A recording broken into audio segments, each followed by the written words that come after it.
Elle a raconté cette histoire dans un blog pour la Fed Best Foundation, un organisme à but non lucratif qui milite pour sensibiliser sur les techniques d'alimentation des nouveau-nés. La maman a écrit : « Si je lui avais donné un seul biberon, il serait encore en vie. » Elle a donné naissance à son fils par césarienne et avait un poids normal. Les consultants en lactation ont estimé que le bébé avait une excellente prise du sein et se portait bien, a écrit Madame Johnson. Elle est atteinte du syndrome des ovaires polykystiques, un trouble hormonal qui rend la production de lait difficile pour les femmes, et un consultant lui a suggéré de prendre certaines plantes pour l'aider à produire du lait.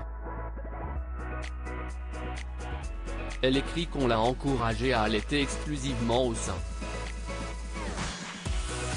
Bien qu'il ait été allaité en permanence parce qu'il pleurait, le bébé a perdu près de 10% de son poids en 2 jours et a rapidement fait un arrêt cardiaque dû à la déshydratation. Il a été ramené d'urgence à l'hôpital. S'il est normal que les bébés perdent jusqu'à 10% de leur poids dans la semaine qui suit leur naissance, le docteur James Sears, pédiatre, a déclaré que les nouveaux parents devaient surveiller la perte de poids en permanence et déterminer le nombre de couches mouillées que le bébé devrait avoir, le nombre de couches souillées pour s'en inspirer.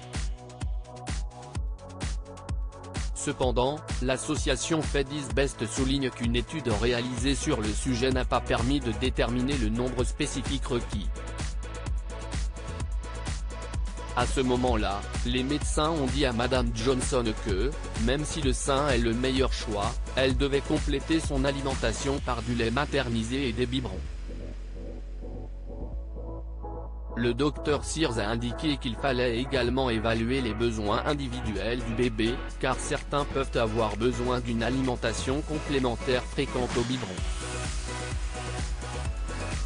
Le docteur Marianne Nefer, co-auteur d'une étude sur l'allaitement menée en 1990 par l'Université du Colorado à Denver, a déclaré au Chicago Tribune en 2013 que près de 15% des 319 femmes étudiées produisaient une quantité insuffisante de lait maternel pour pratiquer l'allaitement exclusif.